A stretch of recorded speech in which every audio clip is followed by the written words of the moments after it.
Buenas tardes. En la presente exposición, nosotros trataremos de explicar qué es la moral, ¿no? Para lo cual el autor, en su obra Introducción a la filosofía de la moral, nos plantea una pregunta, ¿no? ¿Qué es la moral? Pero esta no es fácil de responder, puesto que existe un problema de definición de lo que es la moral, ¿no? Eh, El autor además nos dice que la filosofía moral es el intento de alcanzar un entendimiento sistemático de la naturaleza de la moral, ¿no? Y de lo que exige de nosotros, ¿no? Platón escribe que Sócrates decía que la moral es de cómo debemos vivir y por qué, ¿no? Eh, entonces, bajo esta perspectiva sería útil que podríamos empezar con una definición sencilla y no discutible de la moral. Pero esto ha resultado imposible, pues, puesto que hay muchas teorías rivales, ¿no? que a lo largo del desarrollo de la filosofía, cada una construye su propio concepto de lo que es la moral y que va más allá de esta simple formulación de cómo debemos vivir, ¿no? Eh, bueno, en el desarrollo de este trabajo del autor nos plantea ejemplos de personas con discapacidad para que nosotros, según vayamos desarrollando, construyamos desde nuestra perspectiva qué es la moral, ¿no? Eh, en, en, en, ese sentido, por ejemplo, nos pone el ejemplo de, la, de la bebé Teresa, ¿no? Cuyo, el ejemplo de la bebé Teresa nos dice que nació en Florida en 1992 y que tenía un problema de anencefalia.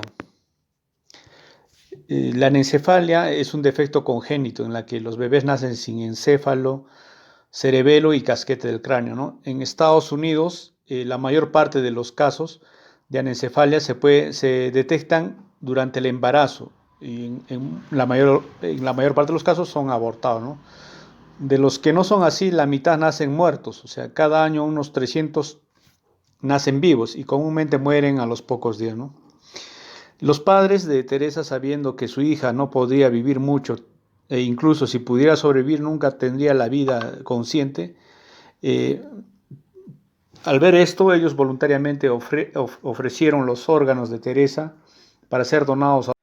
Continuando con el caso de Teresa, en el texto se plantearon muchas interrogantes, que si habría sido correcto quitarle los órganos causándole la muerte inmediata para ayudar a otros niños. Varios eticistas profesionales, cuyo trabajo es opinar y analizar situaciones como estas, dieron sus opiniones a base de principios filosóficos tradicionales, muchos de ellos para oponerse a la toma de órganos. Tan solo algunos de estos eticistas estuvieron a favor de los padres y algunos médicos. Y una de las opiniones de estos eticistas que se oponían es que si les parecía ético matar con tal de salvar, otro le parecía espantoso usar a una persona como medio para tales fines. Y otro dijo que es horrendo que los padres pidan que maten a su bebé para que se les extraigan sus órganos y sean empleados en alguien más. Nos preguntamos si esto es correcto. Y en términos generales, un argumento es válido si sus premisas son ciertas y la conclusión se sigue lógicamente de ellas. Después de todo, Teresa iba a morir y no es malo esto para ella. Bueno, tras cierta reflexión, parece claro que dadas las trágicas circunstancias, los padres tenían razón. Estar vivo es un beneficio solo si se permite desarrollar actividades y tener pensamientos, sentimientos y relaciones con otras personas. Si se permite tener una vida. A falta de tales cosas, la mera existencia biológica no tiene sentido. En consecuencia de ello, a pesar de que Teresa podría seguir viva unos cuantos días más, eso no le haría ningún bien. Estar vivo no es estar postrado en una cama, es vivir nuestra vida plenamente. El argumento de los beneficios entonces ofrece una razón poderosa para que los padres decidan trasplantar sus órganos de Teresa y salvar otras vidas. Los eticistas que estaban en contra al trasplante dieron a conocer dos argumentos. El primero se basaron en que era incorrecto usar a las personas como medio para los fines de otros, ya que los órganos de Teresa beneficiarían a otros niños, pero esto se decía que era incorrecto. Entonces, ¿va a ser válido este argumento? Esta idea de que no se debería usar a las personas es algo cierto, pero esta noción es vaga y se tiene que volver a refinar o dar un apoyo mejor hacia este argumento. Entonces, ¿qué significa exactamente usar a las personas? Tradicionalmente significa vulnerar su autonomía, esa capacidad de tomar decisiones por sí mismas, vivir su vida como uno quiere, como uno lo desea. Pero la autonomía de la persona puede ser vulnerada mediante la manipulación, el engaño o la trampa. También esta autonomía se vulnera cuando se obliga a alguien a hacer cosas contra su voluntad. Entonces todo esto explica por qué usar a la gente es incorrecto. Lo es porque el engaño, la manipulación, las trampas también son incorrectas. El dar los órganos de Teresa no significaba un engaño o no era alguna trampa o manipulación que estaban haciendo. Entonces, ¿sería usarla en algún otro sentido moralmente significativo?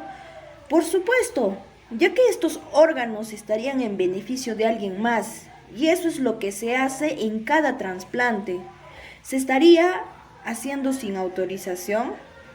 ¿Eso lo haría incorrecto? ¿Lo haría ver de que sería una forma incorrecta? No. Esto sería así: si lo hicieran en contra de sus deseos, ahí se tendría una razón para reclamar, ya que estarían pasando por encima de su autonomía. Pero Teresa es un ser autónomo, lo cual no tiene deseos y está en incapacidad de tomar alguna decisión por sí misma. Cuando los individuos no son capaces de tomar decisiones por sí mismas, otras deben tomarlas por ellas. Pero para esto hay dos lineamientos razonables. Uno, está la interrogante respecto a su interés. ¿Qué sería mejor para ella? Aplicando este primer lineamiento en Teresa, no habría objeciones a tomar sus órganos, ya que, como se ha visto, sus intereses no serían afectados de ninguna manera porque va a morir pronto. Hagan lo que hagan, ya no hay alguna cura, alguna solución para el problema de salud de Teresa. El segundo, apela a la referencia de la persona misma. Entonces, si pudiéramos decir lo que quiere ella, ¿qué desearía? Este tipo de pensamiento va a servir cuando se trata con gente cuyas preferencias conocen, pero no está en la capacidad de expresarlas. Teresa no tiene preferencias acerca de nada y nunca las tendrá. El resultado es que se tiene que hacer lo mejor que se parezca. El argumento sobre lo incorrecto de matar. Los eticistas recurrieron al argumento de que es incorrecto matar a una persona para salvar a la otra. Al decir que tomarán los órganos de Teresa, equivale a decir que la matarán para salvar a otros. Entonces, el tomar sus órganos es algo incorrecto. La historia de Jody y Mary. Esta historia es originaria de una pareja de Malta, que era de fe católica. La madre tenía 34 años y era primergesta. Estaba embarazada de unas gemelas siamesas y debido a la complejidad del parto es que acuden al Reino Unido para así dar a luz. Mary y Jody nacieron el 8 de agosto del año 2000 en Manchester por cesárea, con un peso aproximado de 6 kilogramos. Ambas estaban unidas por el bajo abdomen, su columna dorsal y médula espinal. Jody tenía anatómicamente el cerebro, pulmones, corazón e hígado. Y Mary tenía un cerebro primitivo y una cardiomegalia mal funcionante. La situación. En este caso, los padres se oponían a la separación, entendiendo que la separación significaba la muerte de una de sus hijas. Aceptaban el estado de Jody y a Mary como la voluntad de Dios y querían dejar pasar la evolución de las niñas en las manos de Dios.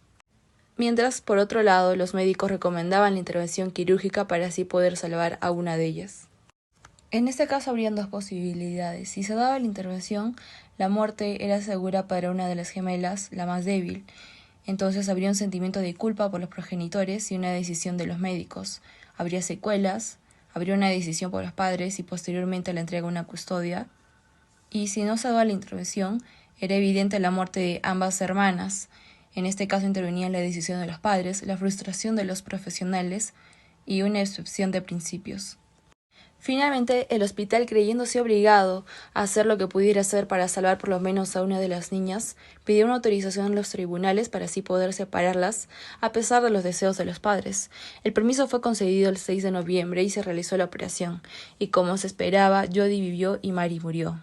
A modo de reflexión de este caso debemos distinguir entre la cuestión de quién debía tomar esta decisión y cuál sería la decisión más sensata. Podría pensarse, por ejemplo, de que la decisión debía ser tomada por los padres. En este caso no fue así, sino más bien fue tomada por los tribunales debido a las leyes británicas. Pero queda también por definir cuál sería la decisión más correcta que debían tomar los padres. Nos concentramos en esta última pregunta. ¿Sería correcto o incorrecto en estas circunstancias separar a las siamesas? Bueno, para concluir, el autor ha presentado dos casos, el de la bebé Teresa y el de las siamesas, Jody y Mary, quienes en el primer caso se terminó por aceptar el argumento de que se usa la gente o el uso de la gente, a pesar de que la bebé no tenía autonomía, por lo que no tenía capacidad de decisión y se ha podido salvar vidas. De esta manera no se dio la donación e igual la bebé murió.